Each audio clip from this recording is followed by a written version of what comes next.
प्रेम से बोलिए गुरु भगवान की जय। देवियों एवं सज्जनों, फिर अगले भाग में उपस्थित हूँ। तो कबीरा कुआं एक है, पानी भरे अनेक, बर्तन में तो भेद है, पानी सब में एक। तो इस संसार में सब मनुष्य उसी परमात्मा से उत्पन्न हुए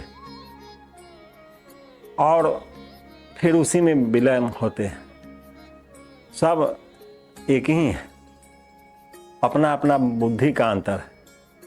न तो सब में वही ईश्वर का वास है, सब घट व्यापे वही ईश्वर, सब घट मोड़ी साइया सुनी से न कोई, बलहारी वो घट की जा घट प्रगट होए। तो कहने का माने है कि ईश्वर एक ही है और उनका विधि विधान सबके लिए एक ही है, अलग अलग नहीं है।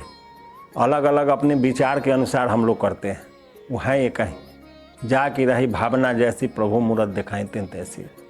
जो जिस विचार से उस प्रभु का भजन चिंतन मनन करता है उसको उसी हिसाब से फल मिलता है, उसमें ईश्वर कहीं दोषी नहीं है। तो आदमी को कोई भी काम सोच विचार कर करना चाहिए और कोई भी ऐसा जगह नहीं है जहाँ ईश्वर नहीं है, कण कण में व्याप्त है हर जगह।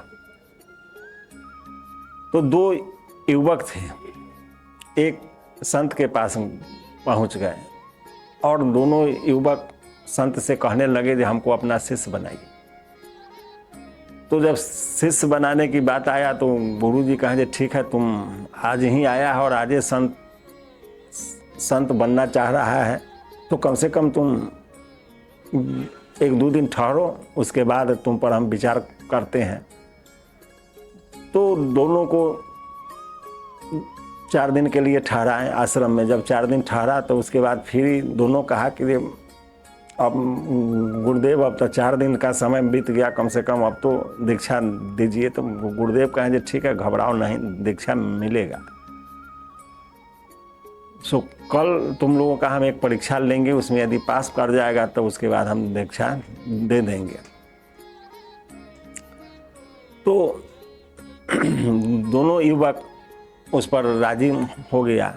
कल जब सुबह हुआ तो गुरुदेव दोनों शिष्य को एक एक कबूतर लाए और एक एक कबूतर दोनों को दिए और कहें कि इस कबूतर को लेकर जाओ और जो इसको पहले मार के लाएगा उसी को हम शिष्य बनाएंगे, अन्यथा नहीं बनाएंगे। लेकिन एक शर्त है कि इसको उस जगह पर मारना जहाँ इसको कोई देखे नहीं।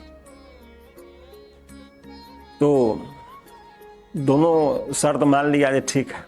दोनों एक एक कबूतर लेकर और चला गया और एक एक चाकू था लेकर जब चला तो एक शिष्य जब आश्रम से कुछ आगे बढ़ा तो एक बगीचा था, वहाँ चारों तरफ देखा तो वहाँ उसको कोई आदमी नज़र नहीं आया। दूर दूर तक देखा, थोड़ा देर देखने के बाद वो चाकू निकाला और उस कबूतर का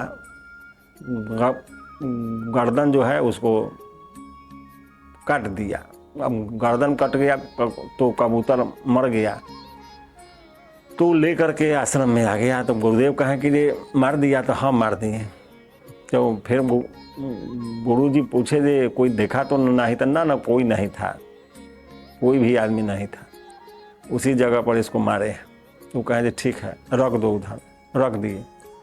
उसके बाद दूसरा जो शिष्य था वह निकला कबूतर लेकर के, तो उसको शाम हो गया।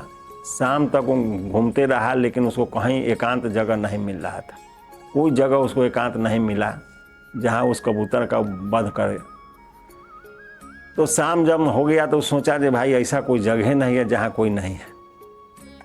तो कबूतर लेकर के फिर वापस आ गया। जब वापस आया तो आते आते उसको रात हो गया। तो इधर गुरुजी सोचने लगे कि वो कहाँ चला गया, जो अभी तक आया नहीं। बहुत समय हुआ, सुबह में गया, सूर्यास्त हो गया, शाम हो गया, लेकिन वो आया नहीं। अब गुरुजी के उसका चिंता सताने लगा। तो जब कुछ रात्रि बीता तो आया तो उसके हाथ में कबूतर जिंदा ही था, मरा हुआ था नहीं। तो गुरुदेव कहा जे तुम कबूतर को जिंदा लाया? तो कहा जे महाराज इस कबूतर को आप रख लीजिए, चाकू भी अपना रख लीजिए और हमको शिष्य बनाइए, चाहे नहीं बनाइए उससे हमको कोई दिक्कत नहीं है, लेकिन आपने जो बताया जी इस कबूतर को उसी जगह पर मारना है जहाँ कोई नहीं देखे। तो संसार में ऐसा कोई जगह नहीं है जहाँ कोई नहीं देख रहा है, हर जगह ईश्वर है, वृक्ष हैं, आकाश है, सूर्य है, चंद्रमा है, तारा है, नक्षत्र है, ग्रह है, ऐसा कोई जगह नहीं है जहाँ कोई नहीं देख रहा है। तो फिर इस कबूतर को हम मारे सो कहाँ मारे? तो ऐसा कोई जगह हमको नज़र नहीं आया, इसलिए हम इस कबूतर को वापस लाए हैं। और आपकी इच्छा शिष्य बनाए अथवा नहीं बनाए उससे हमको कोई मतलब नहीं है, लेकिन हम इस कबूतर को नहीं मार सकते इसलिए कि आपका शर्त बहुत टेढ़ा है। तब गुरुदेव जो है समझे कि जो असली शिष्य यही है। तब उसको कहे जे ठीक है तुम जैसे हमारा असली शिष्य हुआ, और उसको गुरुदेव जो है अपना गुरु का ज्ञान जो होता है उसको दीक्षा दे के गुरु का ज्ञान प्रदान कर दिए, और वो जो है उनका अधिकारी शिष्य बन गया। और वो जो तुरंत मार के लाया था उसको गुरुदेव कहे जे तुम अभी के अभी आश्रम से निकल जाओ, क्योंकि गुरुदेव सोचे कि इसका कोई ठिकाना नहीं है, यदि मौका पाएगा तो मेरा भी कभी वध कर सकता है। तो कहने का तात्पर्य है कि भगवान हर जगह है। अब महापुरुष जब तक परीक्षा नहीं कर लेंगे तब तक आपको ज्ञान नहीं बताएंगे, यह महापुरुषों का नियम है शुरू से। तो यदि हम लोग किसी महापुरुष के पास जाते हैं और तेज बनकर जाते हैं और कुछ प्राप्त करना चाहते हैं तो ये हमारी भूल है, हम धोखा खा रहे हैं। उससे उस महापुरुष को कोई क्षति नहीं है। क्षति जो हम लोग तेज बन के जाते हैं वो क्षति अपना ही करके आ जाते हैं, उनका कुछ नहीं बिगड़ता है। तो संसार में कोई भी काम सोच समझ के जब करिएगा तभी उसका आपको फल मिलेगा, नहीं तो यदि चतुराई से तेजी से आप कर रहे हैं तो सब जगह तेजी चालाकी नहीं चलता है। या इसीलिए रामचरितमानस में बताया हुआ है जो चतुराई चूल्हे पड़े भूरे पड़े अचार, एक राम के भजन बिन चारों बरन चमार। इसीलिए महापुरुष बताए चतुराई को चूल्हा में रख दो, आचार विचार जितना अपना है अपना मन का नियम निष्ठा जो है उसको घूर में रख दो, और एक प्रभु के भजन में लग जाओ। यदि प्रभु का भजन नहीं कर रहे हो तो फिर 84 लाख जोनी में जहाँ जाओगे वहाँ चमड़े का ही थैली रहेगा, आकार केवल बदला हुआ रहेगा, लेकिन रहोगे तुम ही उसमें। इसलिए सोच विचार कर मनुष्य को कोई भी काम करना चाहिए। संसार एक धोखा है, इसमें थोड़ा सा भी चूक हुआ तो फिर समय चूक के हो गए तो काम खत्म हो गया, इसलिए कि फिर दोबारा समय नहीं मिलता है। लेकिन आजकल लोग एक दूसरे ही हवा में चल रहे हैं। आजकल लोगों को यदि भगवान के बारे में बताइए कहिए तो लोग कहेंगे अभी हमारा उम्र नहीं है ये सुनने का, अभी भजन करने का, अभी हमारा उम्र है संसार में घूमने का और संसार में के भोगने का। लेकिन यह पता नहीं है कि संसार में उनका समय कब आ जाएगा और वो इस संसार से चले जाएंगे, तो फिर वो सोचते ही रह जाएंगे कि जब कब भजन करे या कब समय आएगा, और फिर में पड़ जाएंगे 84 के, तो फिर रोना जो है वो लगा ही रह जाएगा। जहाँ जाइएगा वहाँ रोना ही पड़ेगा, उसके सिवा कोई उपाय भी नहीं है। इस 84 में इतना कष्ट झेलना पड़ेगा, यदि कोई जानवर रोता है तो उसका कोई आंसू भी नहीं पोंछने वाला है, वो अपना आंसू अपने भी नहीं पोंछ सकता है, और दूसरा का तो बात ही अलग है। इसलिए मनुष्य को हमेशा यह सोच के चलना चाहिए कि समय कभी भी आ सकता है। सब मनुष्य जो है यहाँ एक स्टेशन है, यहाँ टिकट लेके स्टेशन पर सब लोग अपने अपने गाड़ी का इंतज़ार कर रहा है।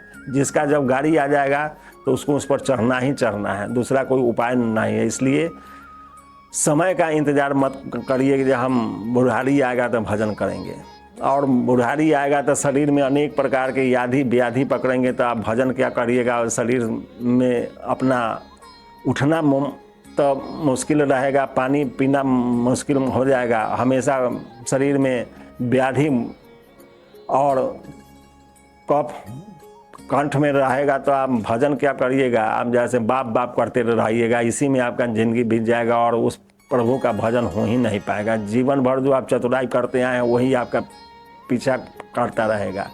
इसलिए समय रहते जगने का समय, यदि जाग गए समय रहते तो ठीक ही है, और नहीं जागे तो फिर सब बेठीक हो जाएगा और कोई आपका कल्याण करने वाला नहीं होगा। जितना आप चतुराई कर रहे हैं वो सब जब काल का जब फांस आपके गर्दन में पड़ेगा तो सब चतुराई उसी समय समाप्त हो जाएगा। उसके बाद मौका भी नहीं है जो आप सुधार सकते हैं।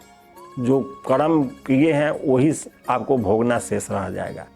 इसलिए समय रहते उस प्रभु का गुणगान करते हुए, उनका भजन चिंतन करते हुए, सांसारिक अपना सब काम को करते हुए, सारे जवाबदेही को पूर्ण करते हुए और उस प्रभु का भजन चिंतन और मनन करते रहिए या राम नाम रटते रहिए।